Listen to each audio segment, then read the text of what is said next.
और अब फिक्र कोरोना के कहर की, और सबसे बड़ी फिक्र यह है कि भारत में कोरोना से होने वाली मौत के आंकड़े में रोजाना बढ़ोतरी जारी है। हर दिन 4000 से ज्यादा लोगों की जान जा रही है। 18 मई के आंकड़ों की बात करें तो नए मामलों में बढ़ोतरी हुई और पिछले 24 घंटे में 2,67,000 से ज्यादा नए संक्रमितों की पुष्टि हुई। 24 घंटे में लगभग 3,90,000 मरीज ठीक भी हुए हैं। फिक्र की बात यह है कि 18 मई को पिछले 24 घंटे में 4,500 से ज्यादा मरीजों की मौत हुई है, जो कि 14 घंटे में कोरोना से हुई मौतों में सबसे ज्यादा ये आंकड़े हैं। ये अच्छे संकेत हैं कि पिछले 7 दिनों में कल को छोड़कर हर दिन नए केस में कमी आई है और पॉजिटिविटी रेट यानी संक्रमण की दर भी काफी कम हो गई है। लेकिन यह भी तो समझना होगा कि टेस्टिंग भी कम है। राज्यों के हिसाब से देखें तो आपको अंदाजा हो जाएगा कि महाराष्ट्र में संक्रमण की दर करीब 15.9% है, कर्नाटक में 31.8, ये चिंताजनक है। केरल में संक्रमण 27.5, ये भी चिंताजनक है। तमिलनाडु में 24.5, जबकि उत्तर प्रदेश में संक्रमण दर गिरकर 7% पहुंच गई है। और इसमें सवाल ये खड़ा होता है कि वहां पे टेस्टिंग कितनी है। आंध्र प्रदेश में 24.1, दिल्ली में पॉजिटिविटी रेट 6% के नीचे है। टेस्टिंग का क्या हाल है, यस तो आप समझ ही सकते हैं। और ये पहले करीब 35% थी। पश्चिम बंगाल में संक्रमण की दर 31.9% है, छत्तीसगढ़ में 11% और राजस्थान में संक्रमण दर 24%।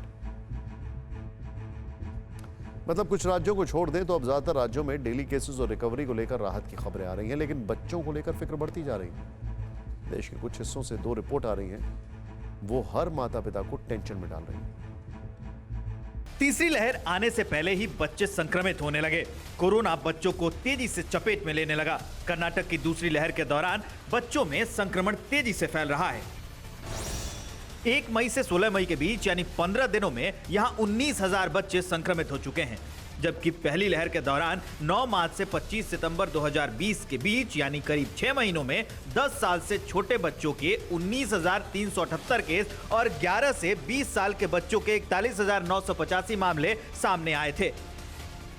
लेकिन दूसरी लहर सारे रिकॉर्ड तोड़ रही है। डॉक्टरों के अनुसार बच्चों में कोरोना के अजीब लक्षण मिल रहे हैं, जिसमें लगभग 10 साल के बच्चों में गैस्ट्रोएंटेराइटिस भी शामिल है। कुछ मामलों में बच्चों के शरीर पर चकत्ते और दूसरे प्रकार के त्वचा रोग भी होते हैं, जबकि एक्सपर्ट्स बताते हैं कि कोरोना की तीसरी लहर और खतरनाक हो सकती है। कल नया वेरिएंट आ सकता है, वह हो सकता है कि बच्चों में आए और खतरनाक हो सकता है, बुजुर्गों में भी खतरनाक हो सकता है, किसी भी एज ग्रुप के लिए खतरनाक हो सकता है।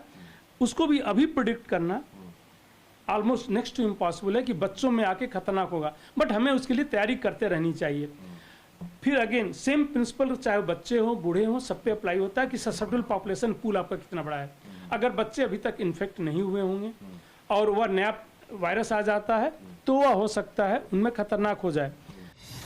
इस बीच दिल्ली के सीएम अरविंद केजरीवाल ने तीसरी लहर को लेकर ऐसी भविष्यवाणी कर दी है कि दिल्ली से लेकर सिंगापुर तक संग्राम छिड़ गया है। केजरीवाल ने मंगलवार को ट्वीट कर कहा था कि सिंगापुर में कोरोना का नया वेरिएंट आया है और वो बच्चों के लिए खतरनाक है, इसलिए वहां से हवाई सेवाएं बंद कर देनी चाहिए।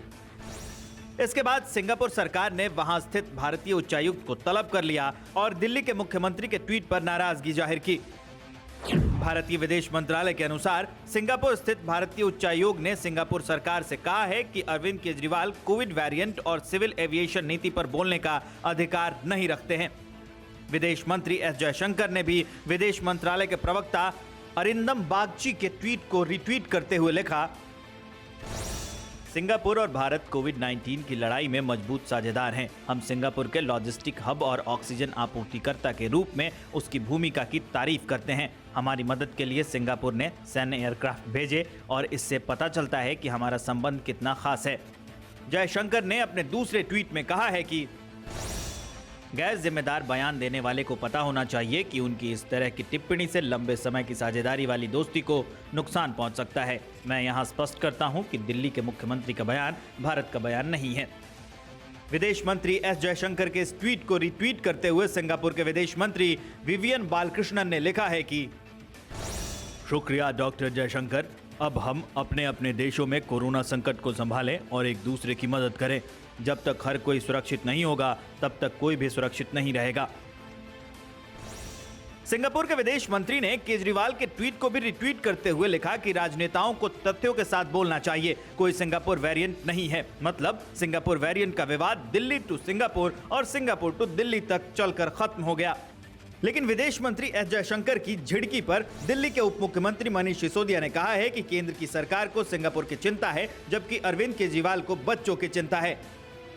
आप देखिए कि लंदन में एक नया स्ट्रेन आया था पहले, उसके बारे में भी बहुत लोगों ने अलर्ट दिया था, साइंटिस्ट ने वार्न किया था, डॉक्टर्स ने वार्न किया था कि लंदन में एक नया स्ट्रेन आया है और उससे पूरी दुनिया को अलर्ट रहने की जरूरत है। भारत सरकार ने समय रहते कोई कदम नहीं उठाया और लंदन में आए उस स्ट्रेन की वजह से और भारत सरकार की लापरवाही की वजह से आज देश की हालत देखिए क्या हो गई है।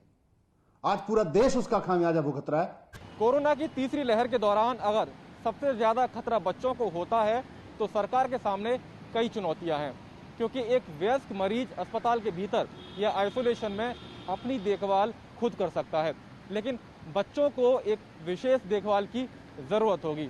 ऐसे में अब देखना ये होगा कि सरकार बच्चों को कोरोना से बचाने के लिए क्या विशेष इंतजाम करती है। अड़ी सोमवार से शुक्रवार शाम 6 बजे सिर्फ TV9 भारतवर्ष पर।